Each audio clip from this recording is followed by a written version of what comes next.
Airport ఏపీలో ఈ మధ్యన పదే ఇదే మాట వినిపిస్తోంది. దాదాపు సంవత్సర కాలం నుంచి మన రాష్ట్రంలో ఎర్ర బస్సు రాని ఊళ్ళు చాలా ఉన్నాయేమో గానీ అసలు ప్రతి ఊరికి ఎయిర్ బస్ వచ్చేస్తుంది అనే రేంజ్ లో ఇలా ప్రచారం ఎందుకు చేస్తున్నారు? 30 కిలోమీటర్ల దూరంలోనే అమరావతిలో 5,000 కోట్లు పోసి ఎయిర్పోర్ట్ మళ్ళీ ఎందుకు కడతామంటున్నారు? శ్రీకాకుళంలో ఎయిర్పోర్ట్ అని రామ్మోహన్ నాయుడు ఎందుకు మాట్లాడుతున్నారు ఈ మధ్యన అని చాలా మందికి డౌట్ ఉంది. ఈ డౌట్స్ అన్నిటిని చాలా కంఫర్టబుల్ గా, చాలా తెలివిగా, దట్టు టీడీపీ మార్క్ టాక్టిక్స్ తో రామ్మోహన్ నాయుడు క్లియర్ చేశారండో. ఇంతకీ ఏంటంటేట, ఎయిర్పోర్ట్స్ కడితే చుట్టుపక్కల భూముల వాల్యూ పెరుగుతుందట, అంటే రియల్ ఎస్టేట్ వ్యాపారం జరుగుతుందట. ఇది చూసిన తర్వాత అచ్చా మన ఎయిర్పోర్ట్స్ ప్లానింగ్ వెనక ఇదనమాట రీజన్ అని మనకి ఖచ్చితంగా అనిపిస్తుంది. ఇంతకీ రామ్మోహన్ నాయుడు మాటల్ని ఒక్కసారి డీటెయిల్డ్ గా చూస్తే ఇంకా చాలా వాస్తవాలు తెలుస్తాయి మనకి. This is your key talks.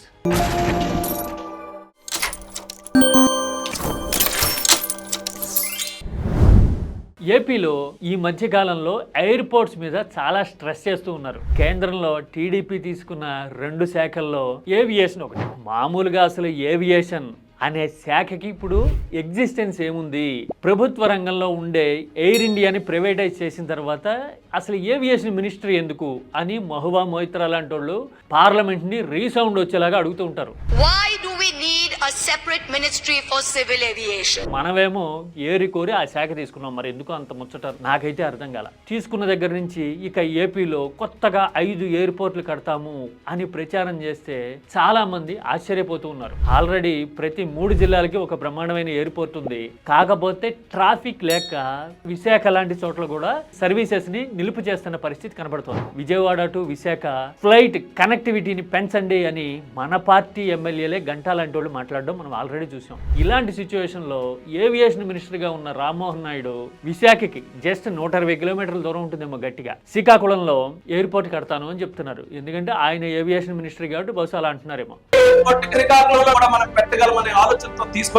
ఇటు పక్కన భోగాపురంలో మరో ఇంటర్నేషనల్ ఎయిర్పోర్ట్ ఆల్రెడీ కడుతూ ఉన్నాం. ఇక అమరావతిలో అయితే మరీ చిత్రం. గన్నవరంలో ఎయిర్పోర్ట్ ని ఇంకా ఎక్స్పాండ్ చేయడానికి కావాల్సినంత భూములు ఆల్రెడీ సేకరించి పెట్టుకున్నాం. గన్నవరానికి అమరావతికి మధ్య గట్టిగా 35 కిలోమీటర్ల దూరం కూడా ఉండదు, అంటే మాక్సిమం 40 నిమిషాలు. అయినా సరే అక్కడ 5,000 కోట్లు పెట్టి ఎయిర్పోర్ట్ కడతామని చెప్తున్నాం. ఆల్రెడీ కర్నూలు జిల్లా ఓరవకల్లోను, తాడేపల్లిగూడెం లాంటి చోట్ల, పుట్టపర్తిలో ఇలా చాలా ఎయిర్పోర్ట్లు యాక్టివిటీ లేక ఖాళీగా ఉండటం మనం చూస్తూ ఉన్నాం. ఇవన్నీ ఉన్నా కానీ ఇలా ఎయిర్పోర్ట్స్ పేరుతో అరుణులు ఎందుకు చేస్తున్నారు అంటే రామ్మోహన్ నాయుడు చెప్పారు ఢిల్లీలో. అఫ్ కోర్స్ ఆయన చెప్పింది పరోక్షంగా అయినా కానీ పాయింట్ మాత్రం అదే. ఏంటి అంటేట, నవీ ముంబైలోను, నోయిడాలోను ఎయిర్పోర్ట్లు కట్టిన తర్వాతట చుట్టుపక్కల ఆస్తుల విలువ 100కి 100% పెరిగిందిట. ఇంకా చాలా నగరాల్లో 40 నుంచి 60% పెరగడం చూస్తూ ఉన్నంట. అందుకని ఎయిర్పోర్ట్స్ కట్టడం అవసరంట. బాగా డబ్బులుండి అర్బనైజేషన్ ర్యాపిడ్గా జరిగే నోయిడా లాంటి చోట్ల ఇంకో చోట్ల కట్టుకున్నారంటే అర్థం ఉంది. ఏపీకి పుట్టెడు సమస్యలు ఉన్నాయి.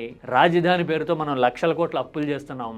ఆ అప్పుల మీదే ఏడాదికి ఆన్ యావరేజ్ 8 నుంచి 9,000 కోట్లు వడ్డీలు కట్టాల్సి ఉంది.